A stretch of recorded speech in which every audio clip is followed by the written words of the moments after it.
kita masih masuk di dalam minggu yang keempat tentang tema seminar tengah tahun kita. Ya, minggu lalu saya salah paham, saya pikir 7 minggu karena ada 7 hal yang dibahas. Tetapi ternyata 5 minggu. Jadi minggu ini minggu keempat, tema keempat dan kelima, poin keempat dan kelima digabung, di merge jadi satu. Lalu minggu yang akan datang tema ke-6 dan ke-7 juga di merge jadi satu, digabung jadi satu. Jadi ada 5 minggu. Hari ini minggu yang keempat. Tentu kita akan membaca bagian firman Tuhan dari ayat yang sama yang sudah kita bahas 4 minggu terakhir. Di bawah tema memelihara iman, subtema hari ini adalah menambahkan ketekunan dan kesalehan. Menambahkan ketekunan dan kesalehan. Sekali lagi saya ingatkan, karena ini bentuk seminar, maka nanti ada sesi tanya jawab. Boleh apa yang ada di pikiran Bapak Ibu atau berdasarkan pembahasan yang kita bahas pada sore hari ini. Saya akan bacakan bagi kita semua, terambil dari 2 Petrus 1 ayat 3 sampai ayat 8. Demikian sabda firman Tuhan. Karena kuasa ilahinya telah menganugerahkan kepada kita segala sesuatu yang berguna untuk hidup yang saleh oleh pengenalan kita akan Dia yang telah memanggil kita oleh kuasanya yang mulia dan ajaib. Dengan jalan itu Ia telah menganugerahkan kepada kita janji-janji yang berharga dan yang sangat besar, supaya olehnya kamu boleh mengambil bagian dalam kodrat ilahi dan luput dari hawa nafsu duniawi yang membinasakan dunia. Justru karena itu, kamu harus dengan sungguh-sungguh berusaha untuk menambahkan kepada imanmu kebajikan, dan kepada kebajikan pengetahuan, dan kepada pengetahuan penguasaan diri, dan kepada penguasaan diri ketekunan, dan kepada ketekunan kesalehan. Dua hal ini yang kita bahas hari ini. Dan kepada kesalehan kasih akan saudara-saudara, dan kepada kasih akan saudara-saudara kasih akan semua orang. Sebab apabila semuanya itu ada padamu dengan berlimpah-limpah, kamu akan dibuatnya menjadi giat dan berhasil dalam pengenalanmu akan Yesus Kristus Tuhan kita. Ada 2 kata penting yang kita bahas di minggu sore ini, yaitu kata tekun dan kata saleh. Ketekunan dan kesalehan. Kalau kita melihat bagaimana sudah minggu keempat ini, kita sudah berbicara, berdiskusi tentang iman yang harus dipelihara, bahwa iman itu sudah cukup. Keselamatan bukan oleh perbuatan, keselamatan hanya melalui iman. Keselamatan itu adalah anugerah, semata-mata anugerah kita terima dengan iman. Dan iman itu pun diberikan oleh Tuhan di dalam hati kita, sehingga dengan iman yang diberikan Tuhan itu, kita bisa menerima anugerah keselamatan. Namun iman itu tidak statis, iman itu dinamis, iman itu harus hidup, iman tidak boleh mati. Karena itu di sini Rasul Petrus mengatakan bahwa iman perlu ditambahkan biar lebih indah. Ya seperti mahkota yang ditaruh mutiara-mutiara warna-warni sehingga indah. Ada mutiara warna putih di atas, yang di bawahnya juga ada warna-warna lain, batu-batu indah. Ya, jadi semakin indah, semakin bernilai. Tetapi iman itu seperti mahkotanya, sudah cukup. Mahkota itu ya mahkota ya yang sangat berharga. Nah, karena itu perlu ditambahkan kebajikan. Ya, iman itu harus kelihatan dari buahnya, dari perbuatan baik dan bajik. Dan iman itu juga tidak boleh iman yang bodoh. Harus iman yang bisa dijelaskan dengan pengetahuan akan kebenaran firman Tuhan. Dan di dalam menjelaskan iman, kita juga bisa mengambil cara pola pikir ilmu-ilmu yang ada. Entah itu ilmu filsafat atau ilmu-ilmu lainnya. Ya. Dan juga iman perlu ditambahkan penguasaan diri. Supaya dengan penguasaan diri kita ditolong untuk mengekang keinginan kita. Karena yang menjadi ciri manusia berdosa adalah keinginan mata, keinginan daging, dan keangkuhan hidup. Kita selalu digoda dan suka tergoda oleh bujuk rayu dunia. Minggu lalu sudah dibahas. Dan hari ini kita belajar tentang bagaimana harus ditambahkan ketekunan dan ditambahkan kesalehan kepada iman. Supaya imannya semakin dewasa, supaya imannya semakin luar biasa, dan imannya menjadi impact, memberikan dampak, memberikan pengaruh kepada dunia ini. Jadi seharusnya bukan orang percaya yang dipengaruhi dunia, seharusnya orang percayalah yang memengaruhi dunia ini. Sekarang kita belajar tentang ketekunan. Ketekunan dalam bahasa Yunani, dalam kata aslinya adalah hupomone. Dan kata ini dipakai di mana-mana. Banyak tempat di dalam Alkitab memakai kata hupomone dan diterjemahkan berbeda-beda. Ya, kalau di dalam terjemahan bahasa Inggris, ada yang menerjemahkannya dengan kata patience, kesabaran. Ada yang menerjemahkan dengan kata steadfastness, keteguhan. Ya, keteguhan. Ada yang menerjemahkan dengan kata perseverance atau ketekunan. Dan juga ada yang menerjemahkan dengan endurance, ketahanan. Ya, ketahanan ini kata yang besar, kata yang begitu luar biasa, yang mengandung makna begitu dalam. Sehingga kalau kita bisa melihat kekayaan daripada makna kata ini, maka akan luar biasa. Kita akan mengatakan, wow, firman Tuhan dalam sekali. Bahkan di dalam terjemahan bahasa Indonesia pun ada beberapa perbedaan. Bukan berarti yang satu salah dan yang lainnya benar. Tetapi ini kata yang begitu kaya, tidak bisa diterjemahkan hanya dengan satu terjemahan.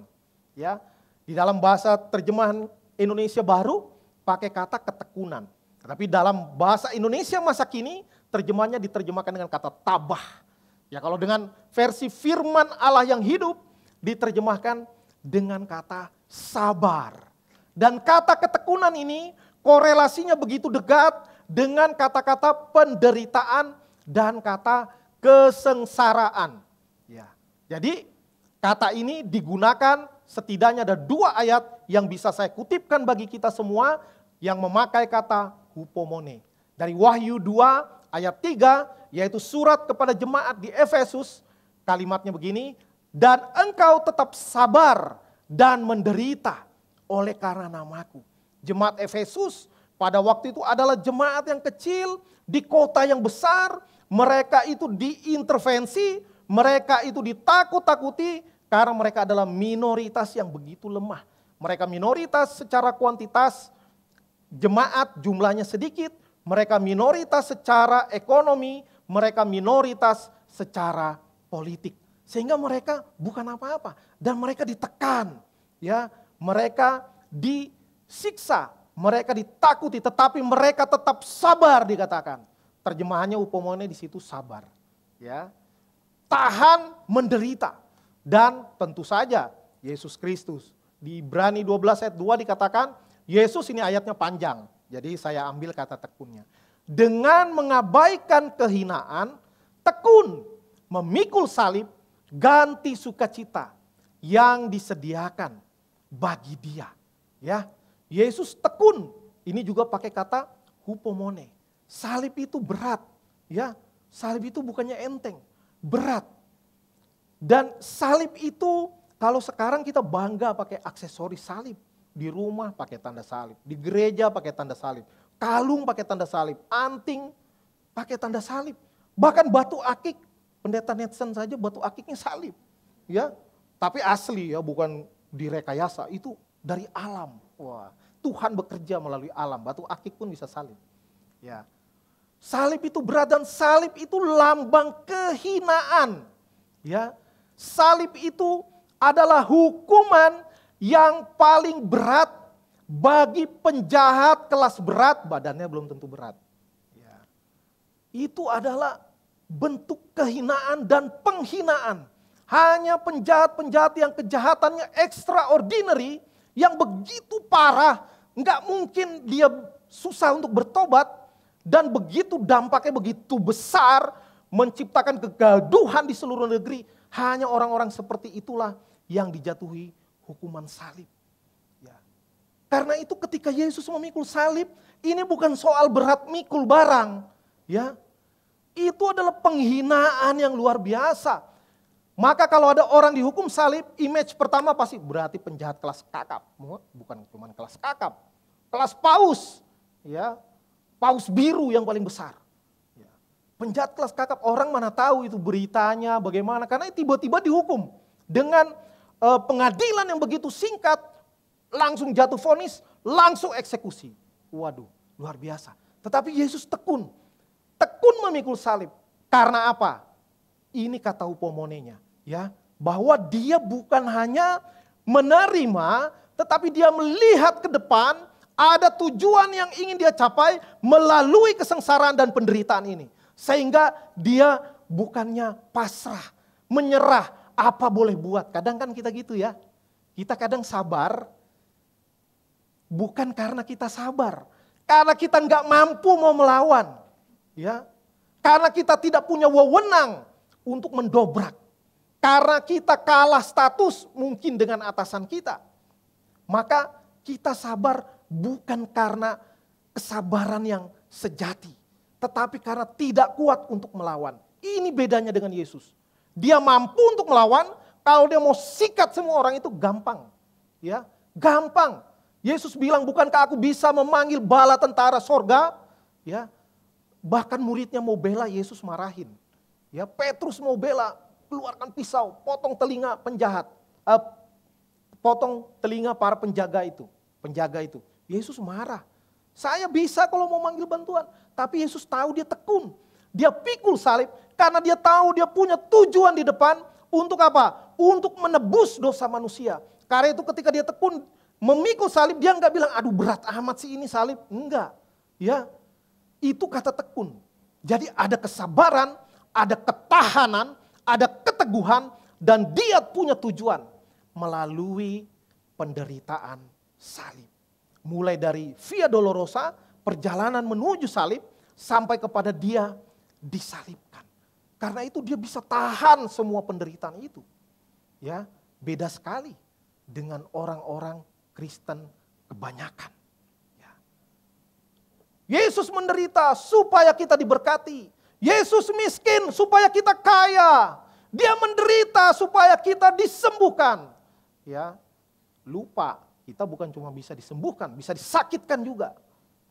Bukan hanya menikmati kenikmatan, tetapi juga menikmati penderitaan. Karena itu kata ini begitu penting di dalam kehidupan kekristenan kita. Hupomone, ya, tekun, tabah, bertahan, daya tahan dari penderitaan dan kesengsaraan. Kesabaran adalah kemampuan untuk bertahan pada waktu keadaan sukar, terutama yang berhubungan dengan tekanan dan problem dari kehidupan. Ya, ini dibandingkan dengan penguasaan diri yang minggu yang lalu, penguasaan diri lebih berurusan dengan pengendalian terhadap godaan-godaan kenikmatan yang ditawarkan oleh dunia maupun godaan-godaan yang timbul di dalam hati dan di dalam pikiran. Ya. Kalau kesabaran, kemampuan untuk bertahan di dalam keadaan yang sukar. Zaman dahulu, zaman Alkitab ditulis, bahkan dari zaman perjanjian lama, keadaan orang percaya selalu sukar. Orang Israel beratus-ratus tahun berada di bawah perbudakan. Mereka ditekan, mereka disiksa, mereka dibunuh. Tetapi mereka tetap bertahan kepada pengharapan bahwa ada Mesias yang dijanjikan kepada mereka. Sehingga sebagian dari mereka tetap diselamatkan oleh Tuhan. Ya. Sampai kepada di zaman Yesus Kristus, bangsa Israel juga dibawa penjajahan Romawi. Dan terus beratus-ratus tahun, kekristenan adalah gerakan. Gerakan orang percaya yang hidup saleh, hidup kudus, hidup di dalam persekutuan bersama-sama dengan orang percaya. Sehingga gerakan ini mengkristalisasi menjadi satu institusi keagamaan dan akhirnya terus menyebar dan membesar ke seantero muka bumi. Sampai sekarang kekristenan adalah agama mayoritas di dunia ini, namun bukan di bangsa ini. Ya, tapi bukan soal mayoritas. Kekristenan bukan soal kuantitas, tetapi soal kualitas. Untuk apa ada banyak angka jumlah penduduk Kristen di dunia kalau tidak memberikan dampak apa-apa? Apalagi kalau orang Kristen bikin malu, ya, bukan memuliakan Tuhan, tetapi memalukan Tuhan. Nah, karena itu untuk mendidik orang Kristen perlu ada kesukaran. Ya, karena itu berbahagialah kita kalau dalam hidup kita masih ada kesukaran. Kalau dalam studi kita masih ada kegagalan. Kalau dalam pekerjaan dan usaha kita masih ada tantangan. Tandanya apa? Tandanya Tuhan masih berurusan dengan kita. Kita tidak dilepaskan oleh Tuhan. Ya, kadang orang salah paham. Berpikir kalau hidup lancar, bisnis sukses, pendidikan mantap, ya, pekerjaan bagus, lalu punya anak cucu, waduh nggak ada aral, nggak ada rintangan, nggak ada kerikil di dalam hidupnya. Orang merasa Tuhan memberkati saya. Ya, hati-hati, jangan-jangan bukan Tuhan memberkati, tapi Tuhan membiarkan kita. Ya, tetapi kalau Tuhan masih ikut campur, sehingga melalui hidup kita ada kesusahan dan sengsara kita alami, kita bersyukur karena Tuhan mau melatih daya tahan, kesabaran, ketekunan kita. Ya. Karena apa? Karena kesabaran, ketekunan, daya tahan tidak berkembang dengan otomatis. Tidak berkembang dengan otomatis. Keselamatan dianugerahkan, yes benar. Tetapi untuk kesabaran yang ditambah-tambahkan ini, we must work at it. Kita harus bekerja. Bahkan tadi di ayat 3-4 dikatakan, kamu harus dengan sungguh-sungguh berusaha, ya, bukan ya kalau bisa ditambahkan lah ya, kalau bisa, kalau nggak bisa nggak apa-apa, atau keselamatan anugerah, nggak gitu, ya. Karena itu Yakobus mengatakan iman tanpa perbuatan adalah mati.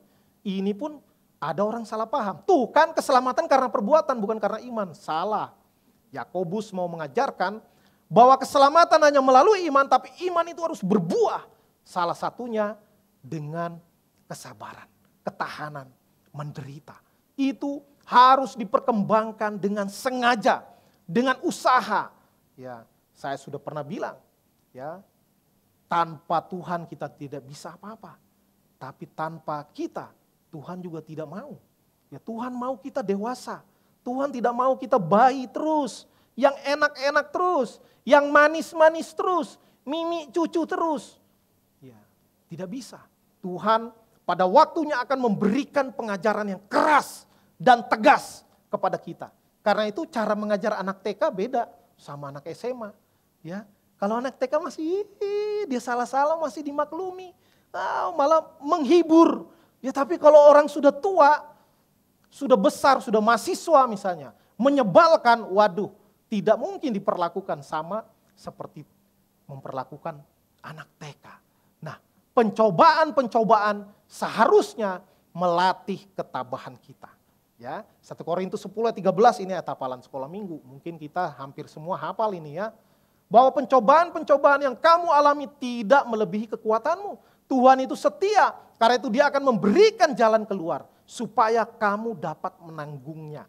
Jadi Tuhan memberikan pencobaan, ujian di dalam hidup kita sebatas yang kita mampu. Sebatas yang kita mampu. Kalau kita tidak diberikan beban di pundak kita, maka pundak kita tidak akan terlatih. Tetapi kalau biasa kita memikul beban, tambah lama bahu kita ini tambah kuat. Memikul beban kehidupan. Besok ditambahkan yang lebih berat lagi bisa tahan.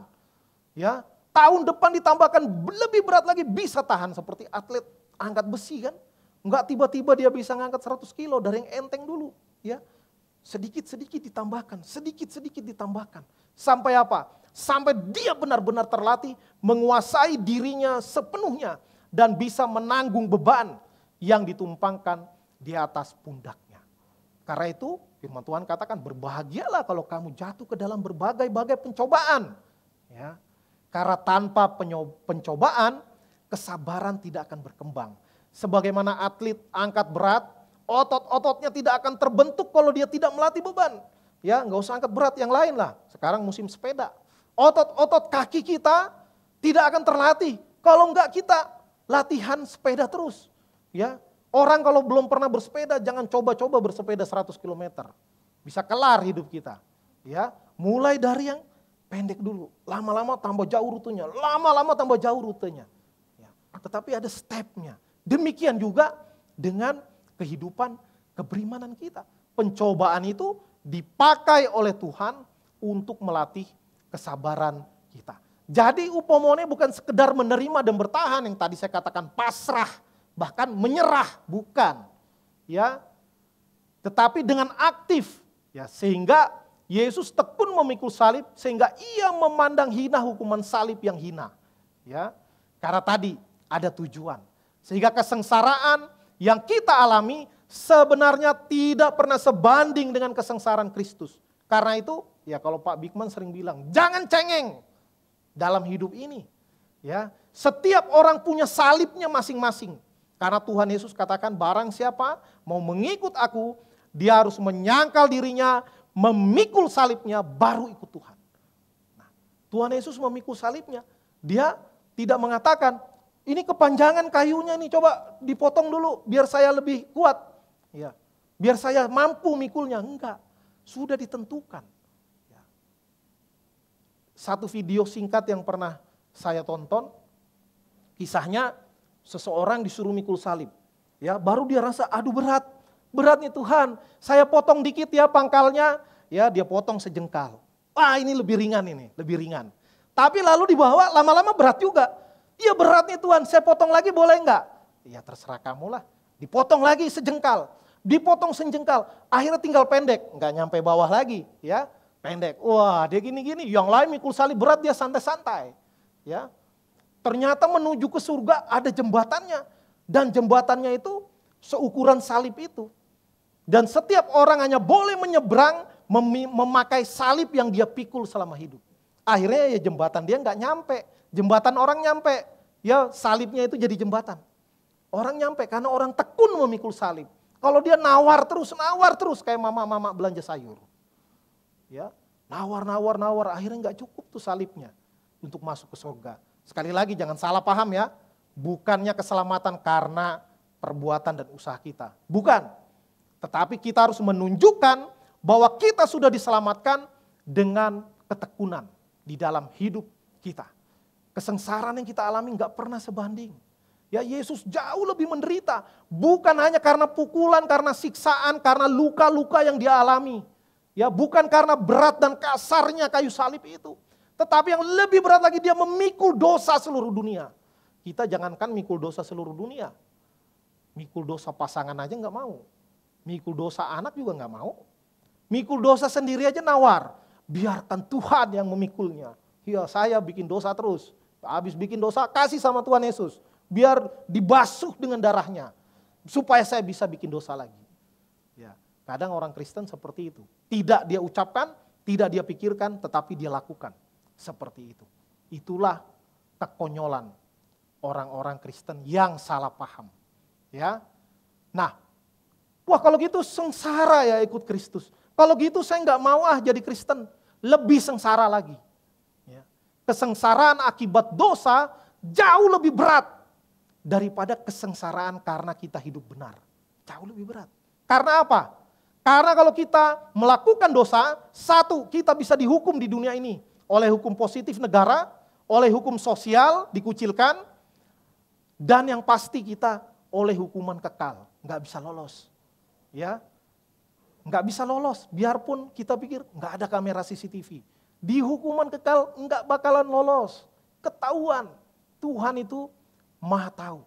Karena itu ini menjadi penghiburan kita. Sesengsara-sengsaranya orang benar, jauh lebih sengsara orang yang tidak benar. Ya, mereka boleh menang duluan, menang di depan. Ya. Kemarin di PA dibahas, ya, bagaimana jalan Tuhan begitu misterius.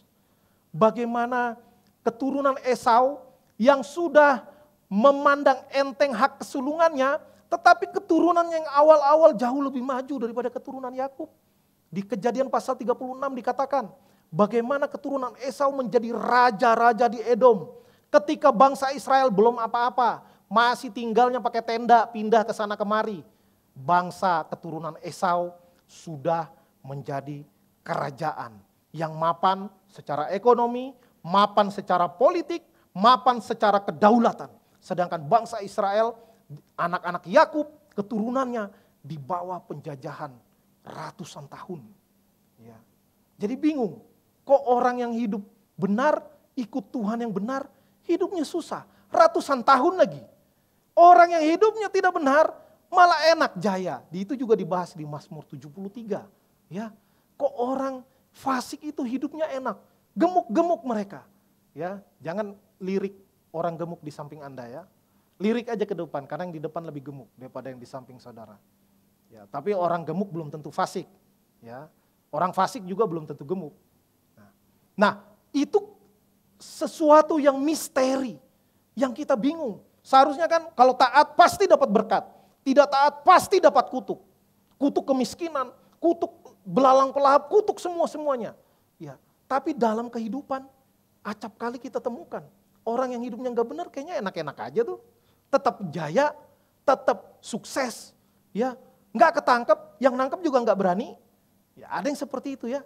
Sementara kita kayaknya udah tekun ikut Tuhan, udah sungguh-sungguh, kok kayaknya nggak maju-maju begini-begini aja. Nah, ingat ini, kesengsaraan akibat hidup benar jauh lebih ringan daripada kesengsaraan akibat dosa. Karena bisa lolos di dunia ini, tidak bisa lolos di kehidupan kekal nanti. Ya, kesengsaraan mengerjakan kesabaran. Karena itu Roma 5 ayat 3-5 mengatakan, kita malah bermegah juga dalam kesengsaraan kita. Karena kita tahu bahwa kesengsaraan itu menimbulkan ketekunan. Dan ketekunan menimbulkan tahan uji.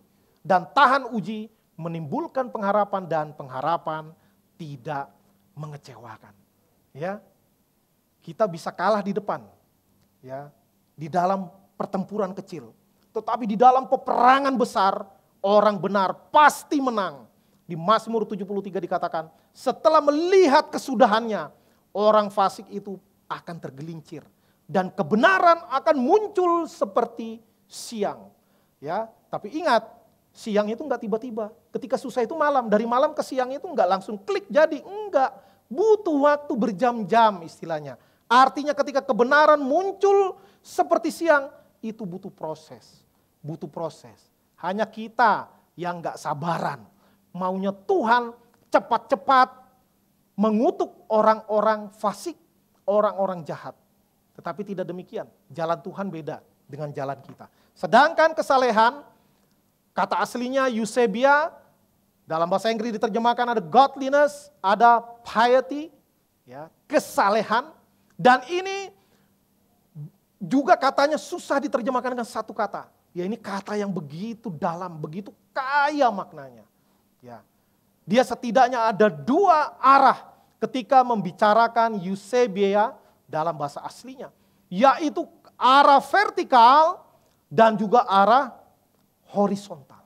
Ya, karena itu ini paralel seperti kasihilah Tuhan Allahmu, enggak stop sampai di situ. Tetapi juga kasihilah sesamamu manusia. Jadi seperti salib. Ada kaitan dengan vertikal, ada kaitan dengan horizontal. Tidak bisa salah satunya. Ya, tidak bisa yang satu dulu, yang vertikal dulu nanti kalau udah mantep baru yang horizontal. Enggak. Dua-duanya berjalan secara simultan. Kedua-duanya beriringan.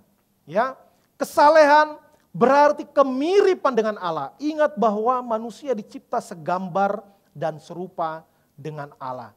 Image of God, imago Dei. Ya, sehingga kita harus melakukan seperti Allah yang mengasihi ciptaannya. Dia tekun, dia damai di dalam dirinya sendiri, di dalam ketritunggalannya. Dan dia juga tekun mengerjakan apa yang dia rencanakan. Seharusnya orang percaya juga seperti itu. Tekun, kita saleh kepada sesama, ya dibilang sekarang kesalehan sosial. Tetapi juga kita saleh dalam hubungan kita kepada Allah. Dan orang saleh yang benar-benar saleh, ya, adalah orang yang melakukan kebenaran karena hal itu adalah kebenaran. Ini kalimat simple tapi dalamnya luar biasa. Ya, ada banyak orang saleh karena apa? Karena bukan hal kebenaran yang dikejar. Karena ingin mengejar performance. Waktu saya sekolah minggu dulu, saya 2 kali jadi murid teladan. Ya, bukan sombong ya, tapi agak meninggikan diri.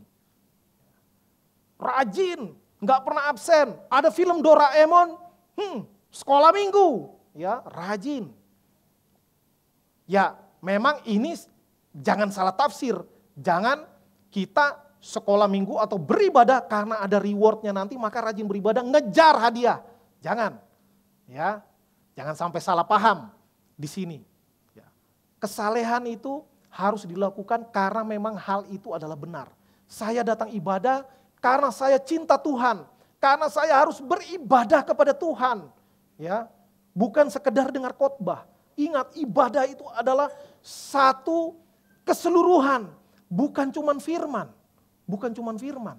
Karena itu keliru kalau kita katakan, firman saya dengar aja di YouTube. Ya. Oke, firman di YouTube banyak, boleh nggak? Boleh, bagus. Tetapi beda dengan kita datang beribadah. Karena ibadah itu adalah kita dengan Tuhan, bukan nonton khotbah. Ya, bukan nonton khotbah. Karena itu ibadah secara onsite tetap harus dilakukan, diusahakan sebisa-bisanya. Ya, karena itu kita menyembah Tuhan, kita memuji Tuhan. Langsung di dalam komunal. Itulah juga makanya dikatakan jangan menjauhkan diri dari pertemuan-pertemuan ibadah. Lo jadi Zoom dosa? Tidak, ibadah online itu adalah alternatif karena ibadah berkumpul tidak bisa dilakukan. Maka dicari jalan lain ya untuk sementara itu pertolongan pertama pada COVID. Kita bisa tetap ibadah melalui teknologi. Tetapi ketika dimungkinkan beribadah secara komunal, corporate prayer seperti ini, maka seharusnya dilakukan dan digiatkan kembali. Karena hal itu adalah kebenaran. Kita hidup saleh bukan karena mengejar berkat, kita hidup saleh bukan supaya dilihat orang, kita rajin beribadah bukan karena takut ditelepon sama pengurus gereja. Ya, udah 3 minggu gak kelihatan Bapak, aduh malu kita, besok gereja kita, udah ditanya nih sama pengurus. Apalagi didatengin pendeta, aduh malu kita. Ya, bukan karena itu.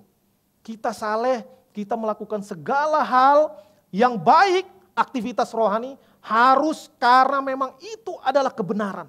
Itulah orang saleh yang benar, bukan orang saleh yang salah. Ada yang saleh yang salah ya. Orang rajin beribadah, nah ini menarik ini. Orang rajin beribadah belum tentu saleh. Ya. Tapi orang saleh pasti rajin beribadah. Nah, jangan terbalik-balik ya. Jangan terbalik-terbalik. Orang yang rajin beribadah belum tentu karena saleh. Karena ada yang, karena gebetan saya ada di situ Pak. Waduh, kalau melihat dia bahagia sekali. Ya. Ada yang karena apa? Wah, karena habis itu kami mau acara bersama-sama, sekalian ketemu di gereja. Jadi ada banyak hal motivasi orang beribadah. Ya, karena itu orang yang rajin beribadah belum tentu saleh. Nah ini perlu kita renungkan di dalam diri kita masing-masing. Ya, karena orang yang takut Tuhan, orang yang saleh pasti rajin beribadah. Di Gereja Reformasi Indonesia, ibadah bukan hanya hari Minggu. Kita boleh gereja tidak banyak jemaatnya, tetapi kita mengusahakan berbagai-bagai kegiatan rohani yang bisa mendukung peningkatan kerohanian kita. Yang bisa mendukung menambah wawasan akan pengertian kita akan kebenaran firman Tuhan. Karena itu ada yang ibadahnya secara onsite, ada online, ada persekutuan ibu, ada persekutuan oikumene, ada PA, ada bina muda dewasa dan pasutri, ada youth fellowship, ada macam-macam. Dilakukan, dikerjakan. Supaya apa? Bukan supaya programnya banyak, bukan. Ya, tapi menolong memfasilitasi orang-orang yang punya kesalehan, yang ingin membangun kesalehan dan ketekunan di dalam hidupnya, orang-orang perlu beribadah. Karena itu harus difasilitasi. Ya, karena itu dulu kita belum ada doa pagi, tetapi muncul kerinduan-kerinduan. Bagus juga kalau ada doa pagi, maka gereja mengadakan doa pagi. Ya, tapi kena maklum masih pagi, mall aja belum buka. Persekutuan doa pagi juga sepi. Ya, nggak kalah sama mall. Mall baru buka jam 10, ya kan? Doa pagi jam 5.30, makanya sepi. Ya. Nah, ini maka kita perlu melihat diri kita masing-masing. Apakah saya sudah saleh? Ya. Saya diskusi sama istri ketika merenungkan ini. Saya ngomong gini, saya lihat mungkin banyak orang Kristen salah paham. Karena apa? Karena pemikirannya terlalu sempit. Ya, kita selalu mengulang-ulang dan mengingat-ingat kisah bagaimana orang Farisi dan pemungut cukai yang berdosa. Pemungut cukai bilang, Tuhan saya berdosa, kasihanilah aku. Dia dipandang benar oleh Tuhan. Tetapi orang Farisi yang mengatakan, aku berpuasa, aku memberikan persepuluhan, aku melakukan ini dan itu, dia dianggap salah oleh Tuhan. Maka kita pikir, enggak penting itu hidup saleh. Ya, yang penting selama saya merasa orang berdosa, saya dibenarkan oleh Tuhan. Benar enggak? Benar, itu kebenaran separuh. Ya. Sisanya setelah kita dibenarkan, kita enggak boleh kalah dengan orang Farisi. Ya. Orang Farisi rajin baca firman, kita enggak boleh kalah rajinnya. Orang Farisi melakukan berbagai-bagai perbuatan baik, orang-orang benar harus lebih lagi kalau bisa. Ya. Lebih lagi. Itu bukan salah kegiatannya, bukan salah ritualnya, tetapi salah spiritualnya, salah motivasinya. Ingin menunjukkan dia orang saleh, ingin pencitraan, itu yang keliru. Tetapi bukan saya nggak mau pencitraan, karena itu saya nggak mau ibadah tengah minggu. Saya nggak mau pencitraan, makanya saya nggak mau gabung ikut kelompok kecil. Nanti saya dibilang mau sok suci, ya enggak seperti itu. Jadi seharusnya orang saleh kelihatan juga di dalam aktivitas rohani. Tapi orang yang aktif di dalam kegiatan-kegiatan rohani belum tentu saleh.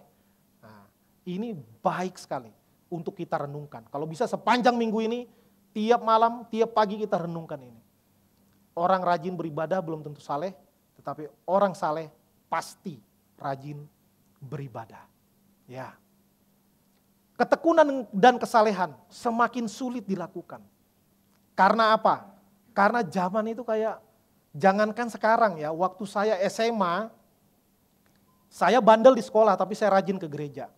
Ya, di sekolah bandel, saya usil orangnya. Tapi ke gereja baik, rajin. Tapi saya udah terpengaruh sama pola pikir zaman saya SMA dulu. Saya malu bawa Alkitab, ya malu ketahuan ke gereja. Jadi pakai baju biasa, lalu ketemu teman-teman anak tongkrongan. Wih, mau kemana lo? Biasa anak muda, padahal mau ke gereja. Ke gereja aja malu ketahuan orang. Bilang biasa anak muda, apa coba? Ya enggak sih saya bilang, saya tidak ke gereja. Saya enggak bilang gitu, itu bohong. Ya, tetapi saya memberikan kebenaran yang menggantung. Mau kemana? Biasa anak muda. Ya kemana coba? Dia pasti nafsirkannya bukan ke gereja. Karena memang itu kesan yang saya harapkan untuk ditangkap orang. Ya. Padahal kalau ke gereja apa salahnya? Ya, karena mungkin saya dulu mungkin takut dibully. Wih, orang suci, ya kan? Malu. Itu cara dunia membuli kita. Ya. Bayangkan orang benar dibully. Sehingga kita malu mengungkapkan, mengekspresikan keimanan kita dengan beribadah kepada Tuhan. Malu. Ya, padahal kan nggak ada yang salah beribadah itu. Ya. Dan juga kadang karena pengaruh salah paham terhadap ajaran. Ya. Ketika reformasi gereja, maka dilakukan perbaikan besar-besaran dalam gerakan back to the Bible, harus kembali kepada kitab suci. Akhirnya bapak-bapak gereja sibuk dengan doktrin-doktrin, diajarkan semua doktrin. Akhirnya apa? Kepalanya besar, tangannya kecil, kakinya kecil. Sehingga abad 17, abad 18 terjadi namanya gerakan pietisme. Karena apa? Karena kejengahan, kemuakan sebagian orang percaya melihat orang-orang Kristen cuman sibuk dengan ajaran, dengan doktrin, ribut kiri kanan, sesat, tapi lupa melakukan kebenaran firman Tuhan. Kita harus kembali, bukan hanya kepada gerakan reformasi, kita harus kembali kepada gerakan gereja mula-mula, di mana orang-orang percaya tumbuh begitu pesat. Karena apa? Bukan karena seminar. Ya, karena kehidupan orang Kristen mula-mula luar biasa. Mereka cinta Tuhan, mereka hidup di dalam persekutuan orang beriman, mereka saling membantu, mereka saling memberi. Ya, ada keseimbangan. Orang lihat, ya, orang yang belum percaya itu nggak bisa bertobat hanya dengan doktrin. Ya. Perdebatan-perdebatan misalnya di YouTube, ya, perdebatan Kristen dengan yang lain. Ada nggak yang bertobat? Ada, tapi tidak signifikan. Ya. Malah kehidupan orang-orang Kristen yang menjadi batu sandungan, itulah yang menghalangi orang datang kepada Kristus. Kita udah sering dengar kisah bagaimana Mahatma Gandhi, pengagum ajaran Yesus yang begitu agung. Ya. Tetapi dia mau masuk gereja aja ditolak. Karena warna kulitnya lain, pakaiannya lain, gak pakai jas. Ya, dia pakai baju India, baju tradisional. Gak ada keren-kerennya, ditolak. Dan berapa banyak gereja di Eropa, di Amerika yang dulu, ini khusus gereja kulitnya warnanya ini, kamu lain. Ya, di dalam gereja pun terjadi pengkotak-kotakan. Hanya berdasarkan warna kulit, warna rambut, warna gigi. Ya, mau gereja digini dulu. Lain warnanya, nggak boleh. Ya, sikat gigi misalnya. Ya, nggak ada, ini cuma didramatisasi. Ya, maka ketekunan dengan kesalehan itu penting karena itu yang kasat mata dilihat orang. Ya, motivasi nggak bisa dilihat orang.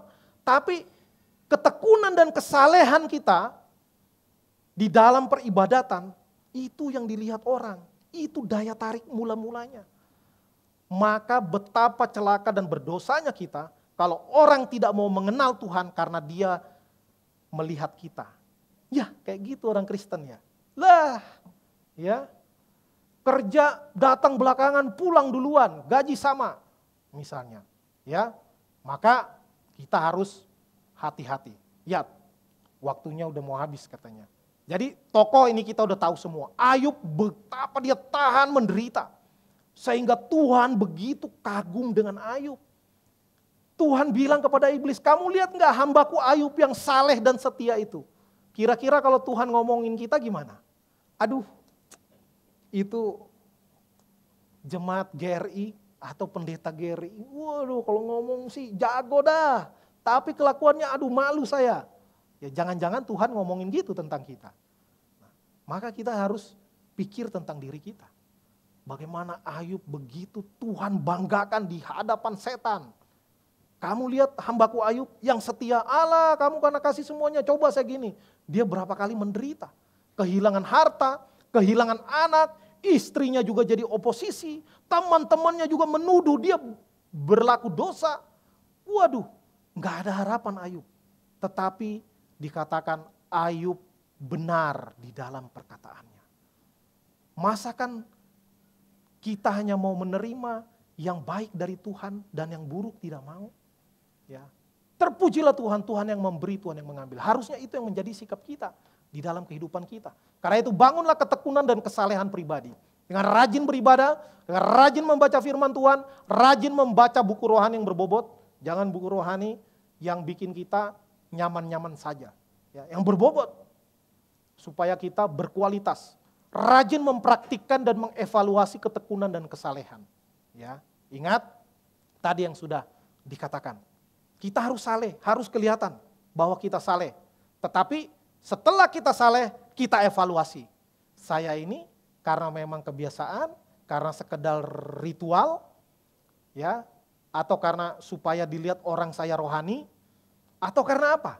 Biarlah kita melakukan kebenaran, kesalehan, ketekunan karena memang kecintaan kita akan Tuhan. Ya, supaya apa? Karena dunia sedang menyorot kita. Menunggu kita berbuat dosa. Supaya mereka mengejek. Kita nggak berbuat dosa aja udah difitnah duluan. Karena itu 1 Petrus 3:16 berkata supaya mereka yang memfitnah kamu karena hidupmu yang saleh di dalam Kristus menjadi malu. Karena apa? Karena terbukti fitnahan mereka tidak terbukti. Ya, karena terbukti fitnahan mereka tidak terbukti. Ada satu lagu satir, mungkin ada yang udah pernah dengar atau mungkin ada yang hafal. Saya pernah posting ke Facebook mungkin 2 tahun yang lalu ketika awal-awal pandemi. Saya diberkati dengan lagu ini. Lagu ini sindiran. Saya duga yang menciptakan orang Kristen. Tapi sindiran yang begitu satir tentang orang yang kelihatan saleh tapi hidup kesehariannya jauh daripada kesalehannya. Saya nyanyikan ya. Kutanya hari Sabtu kamu kemana? Ke gereja. Kutanya hari Minggu kamu kemana? Ke gereja. Tiap minggu kamu pergi ke gereja, tapi mengapa hidupmu nggak berbeda? Tiap minggu kamu pergi ke gereja, tapi hati dan mulutmu nggak dijaga. Kutanya hari Senin kamu kemana? Kebaktian. Kutanya hari Selasa kamu kemana? Kebaktian.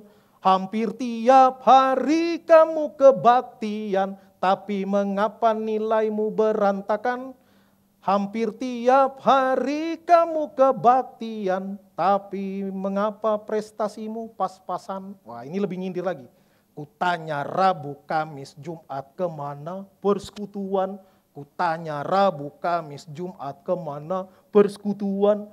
Tiap hari kamu pergi persekutuan, tapi bisnis tipu kiri kanan. Tiap hari kamu pergi persekutuan, tapi korupsi, kolusi terus jalan. Wah, refnya yang bagus. Jadilah anak Tuhan yang bisa jadi teladan. Jangan cuma rajin kebaktian, jangan cuma rajin persekutuan, tapi lebih penting melakukan firman agar nama Tuhan dipermuliakan. Waduh, ini sindiran yang luar biasa. Ya, nggak usah dinyanyiin di kebaktian nanti ya. Ya, orang bingung dengar, nyindir diri sendiri katanya. Ini menjadi perenungan, memang satir, ya, satir. Tapi saya ketika menonton ini sekitar 2 tahun yang lalu, benar juga ya.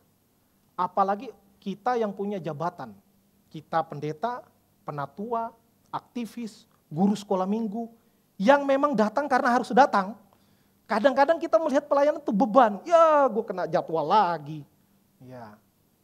Oh, kita rekrut lebih banyak guru sekolah minggu. Supaya apa? Supaya jarang ngajar. Supaya sekali ngajar bisa 3 bulan sekali aja. Jangan 3 minggu sekali, capek. Ya.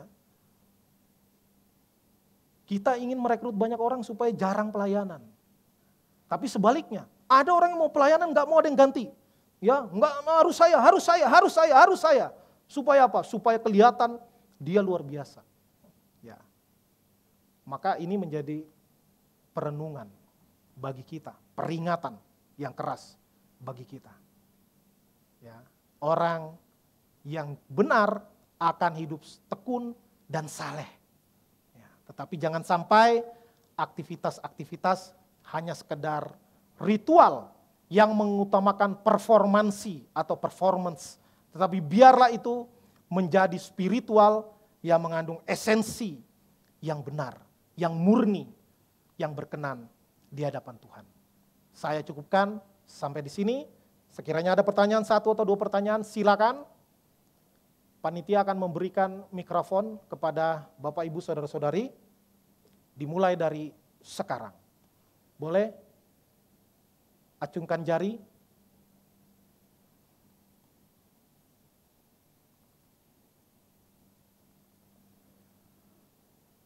Nggak ada yang nanya nih, bener nih.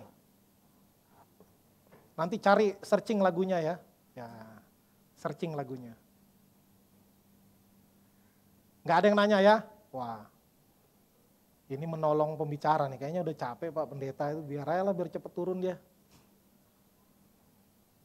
Nggak ada ya, saya hitung sampai 3. 1, 2, 3. Ya, oke. Nanti mungkin enaknya sambil makan kue baru enak ya, baru kita bisa lebih bagus mesin otaknya.